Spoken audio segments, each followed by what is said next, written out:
नमस्कार, आप देख रहे हैं बिस्तक। मैं हूं आपके साथ अर्णिमा द्विवेदी। आज इस रिपोर्ट में बात आईटी सेक्टर की करेंगे क्योंकि जेफरीज की एक रिपोर्ट आई है जो निवेशकों के लिए काफी इंपॉर्टेंट हो सकती है। भारत की कंपनियों के तिमाही नतीजों के बीच ग्लोबल ब्रोकरेज फर्म जेफरीज और मोतीलाल ओसवाल की रिपोर्ट्स ने शेयर बाजार के डायरेक्शन को लेकर कई अहम बातें सामने रखी है।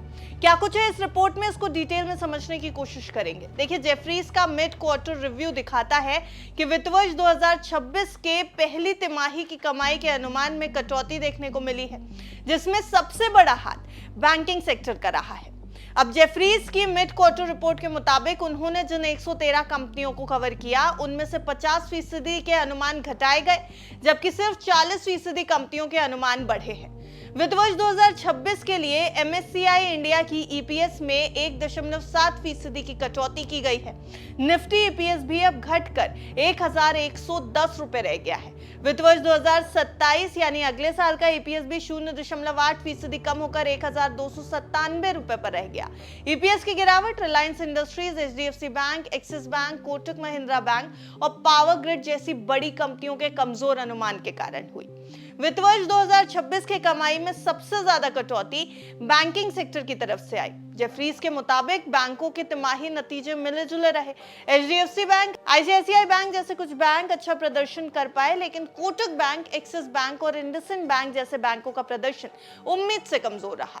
वहीं दूसरी तरफ दूसरी ब्रोकरेज फर्म मोतीलाल ओसवाल की माने तो 38 निफ्टी कंपनीज की अब तक की कमाई में एवरेज 7.5% की सालाना ग्रोथ दर्ज की गई, वो भी सिर्फ 7 कंपनियों की बदौलत, जैसे कि Reliance industries limited, HDFC bank, ICICI bank, JSW steel, Bajaj finance, L and T और एमएनएम। बाकी कंपनियों ने या तो कमजोर प्रदर्शन किया या उम्मीद के मुताबिक रही। अब जेफरीज के रिपोर्ट में जो सबसे इंटरेस्टिंग चीज सामने आई वो है सेक्टर को लेकर। आईटी सेक्टर अब एक डीप बेयर मार्केट में चला गया है। टीसीएस, इन्फोसिस, एचसीएल टेक और विप्रो जैसी दिग्गज कंपनियों के शेयर इस साल 20 से 27% तक गिर चुके हैं। यहां तक कि मिड कैप आईटी कंपनियों जैसे परसिस्टेंट सिस्टम्स भी 22% तक नीचे है। हालांकि जेफरीज ने अब इस कमजोर हो चुके आईटी सेक्टर को न्यूट्रल रेटिंग दे दी। इसका मतलब है कि अब इसमें और गिरावट की ज्यादा संभावना नहीं दिख रही है। जेफरीज के मुताबिक आईटी सेक्टर में आने वाले समय में एक टैक्टिकल बाउंस यानी तकनीकी उछाल आ सकता है। इसके पीछे भी कई कारण हैं, वो भी आपको बता देते हैं। पहला, मौजूदा वैल्यूएशन अब सस्ते हो चुके हैं और दूसरा ये कि फ्री कैश फ्लो इस समय मजबूत है।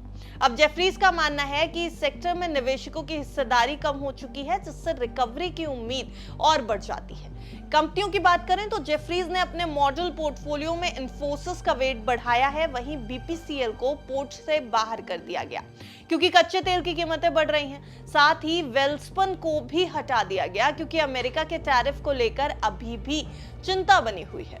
अब ब्रोकरेज की इस रिपोर्ट की माने तो वित्त वर्ष 2026 के अनुमान में गिरावट निवेशकों के लिए एक सतर्कता का संकेत है, यानी कॉशियस होने का इंडिकेशन, खासकर बैंकिंग और आईटी सेक्टर को लेकर। हालांकि आईटी सेक्टर में गिरावट के बाद अब निवेश का मौका भी बन सकता है। निवेशकों को अब सेक्टोरल प्रदर्शन पर नजर रखकर सावधानी पूर्वक फैसले लेने की जरूरत है। एक्सपर्ट्स और एनालिस्ट भी यही मानते हैं और अब तो जेफरीज और मोतीलाल ओसवाल जैसी ब्रोकरेज फर्म्स की तरफ से भी यही राय आई है। वैसे आप ये जो स्टॉक्स हमने इस रिपोर्ट में डिस्कस किए, इसके बारे में आपकी क्या राय है, कमेंट सेक्शन में जरूर बताइएगा। जेफरीज के इस रेटिंग से रेटिंग घटाने, बढ़ाने या न्यूट्रल करने से आप कितना इत्तेफाक रखते हैं, अपनी राय जरूर बताइए और देखते रहिए बिस्तक।